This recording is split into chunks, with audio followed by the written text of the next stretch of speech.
Meus irmãos e minhas irmãs, paz e bem. Continuamos a ler a carta de São Paulo aos Romanos. Na memória de que essa carta não nasce de uma, como as outras cartas de Paulo são assim, de uma carta que acompanha um empenho missionário presencial. Mas é Paulo que, depois de ter ido a Jerusalém levar a oferta de Corinto, ele ali é aprisionado e é enviado a Roma, aonde ele tinha a intenção de ir. E ali ele, encarcerado, escreve esta carta, aonde ele vai evangelizar a comunidade de Roma através de uma carta, dizendo coisas que ele viveu também nas outras comunidades, presumindo aquilo que poderia ser também os problemas da evangelização.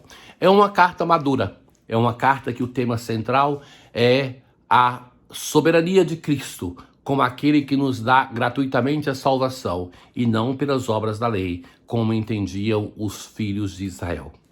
Ora, meus caros, hoje o apóstolo vai dizer assim: outrora oferecestes vossos membros como escravos para servirem à impureza e à sempre crescente desordem moral. Então o apóstolo vai chamar a comunidade de Roma a uma conversão. Certo que não precisava de uma experiência diferente de Roma, de estar ali para entender tudo aquilo que Roma era acusada. Roma, já no Apocalipse, é chamada de Babilônia pelas suas impurezas. Então, é uma cidade que tem uma desordem que atravessa também os séculos. Mas o apóstolo vai chamar aquela comunidade a uma conversão de vida. Pois bem, agora colocai vossos membros a serviço da justiça, ou seja, da santidade, em vista da vossa santificação. Quando eres escravos do pecado, estáveis livres em relação à justiça. Que fruto colhieis, então, de ações das quais hoje vos envergonhais? Pois o fim daquelas ações era a morte. Ora, o evangelho é um chamado à conversão. Em muitos de nós, meus caros, existe ainda a ambivalência da convivência entre a graça de Deus que nos é oferecida, o evangelho que nós escutamos, os sacramentos que nós participamos e uma vida mundana. O apóstolo Paulo nos chama a esta conversão. Não é possível viver em uma ambivalência de vida, em uma vida ambígua, em uma divisão. É preciso que nós nos voltemos ao Senhor. O evangelho que nós escutamos deve produzir fruto na nossa vida. Outrora vivíeis no pecado, agora vocês devem viver na justiça. E essa vida na justiça é aquilo que a carta aos Romanos vai chamar como um efeito da gratuidade de Deus. Ora, como entender isso? Deus nos ama gratuitamente. E isso ele nos ama a todos, independentemente se estamos imersos no pecado ou não. Então a conversão é uma resposta a esse amor de Deus. Não é que eu me converta e Deus me ame, mas é que Deus me ama e eu sinto a dor de não corresponder a esse amor de Deus. E por isso, então, eu busco uma mudança de vida. Então, o evangelho que nós escutamos, não basta que seja escutado, não basta que aqueça o meu coração, mas eu preciso que este evangelho produza em mim transformação de vida. E é isso que o apóstolo está dizendo. Agora, porém, libertados do pecado e como escravos de Deus, não mais escravos do pecado, frutificais para a santidade até a vida eterna, até a meta final. Então, nós vemos aqui de uma escravidão do pecado que se torna escravidão de Deus. Somos servos do Senhor. Ele nos chama de amigo, mas assim como Deus se comporta como nosso servo, nós também nos devemos comportar como servos de Deus e servos dos nossos irmãos.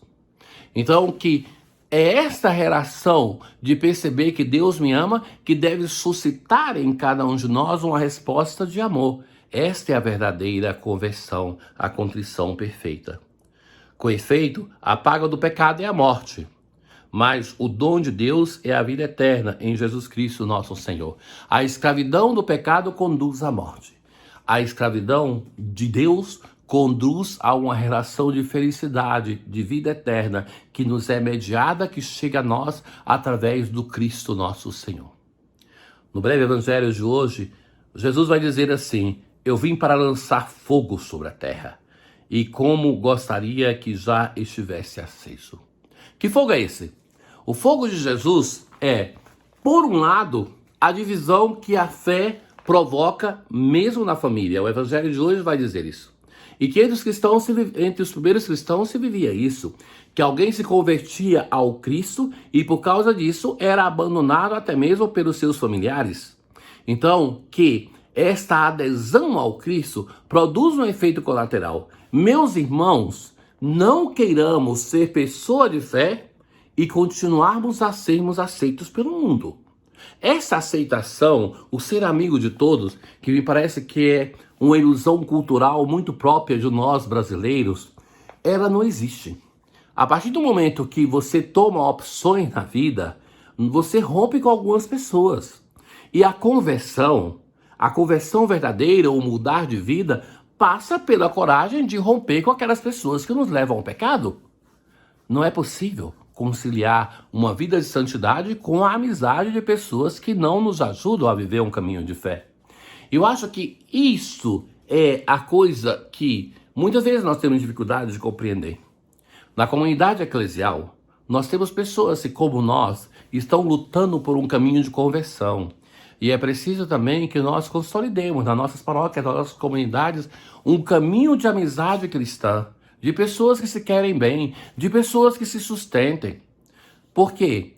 De outro modo, quando nós estivermos afundando no pecado, quando, por exemplo, um casamento estiver se acabando, quando a vocação religiosa e sacerdotal estiver se desfazendo, nós, se não tivermos consolidado um caminho de amizade eclesial, nós não vamos ter quem nos impeça de errar.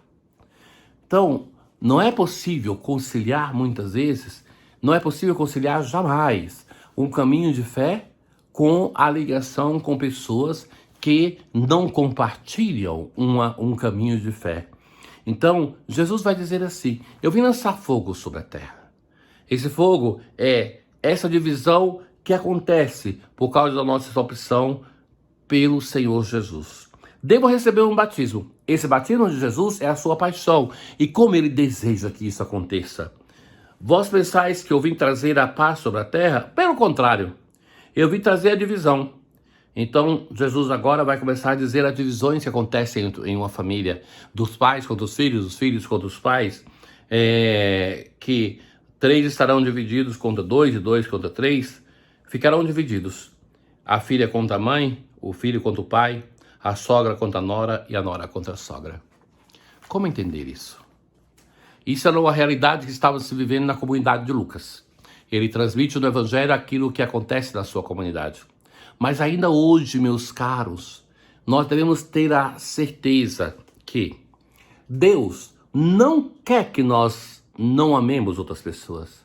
Nós devemos amar outras pessoas. Ele deve ser o primeiro amado. Mas, também, sendo o primeiro amado, em optando pelo Senhor, necessariamente nós vamos ter que romper com pessoas que não aceitarão a nossa opção. E isso é natural. A vida é feita de opções que, feitas essas opções, nos provocam separações. Isso não somente em relação a Deus. Pensem, por exemplo, quando uma pessoa se casa, ela pode ser e deve ser, muitas vezes, odiada por aquelas pessoas que pretendiam se casar com ele. A mesma coisa a nossa história de fé, a nossa história de amor para com o Senhor. Nós, muitas vezes, em fazendo uma opção pelo Senhor, necessariamente vamos provocar, da nossa parte, a ruptura com o pecado e pessoas, e da outra parte, as pessoas que não aceitarão a nossa opção. Então, o Senhor não quer ser o único amado, mas quer ser o mais amado da nossa vida. Então, é isso que facilmente acontece em opção de vida de fé. Coragem, caríssimos. Muitos cristãos antes de nós fizeram opção pelo Senhor e tiveram que romper até mesmo com a própria família. Isso é o que nos dá o Evangelho de hoje e é o que acontece na nossa vida hoje ainda. Tenham todos um bom dia. O Senhor esteja convosco, Ele está no meio de nós. Abençoe-vos o Deus Todo-Poderoso, o Pai, o Filho e o Espírito Santo. Paz.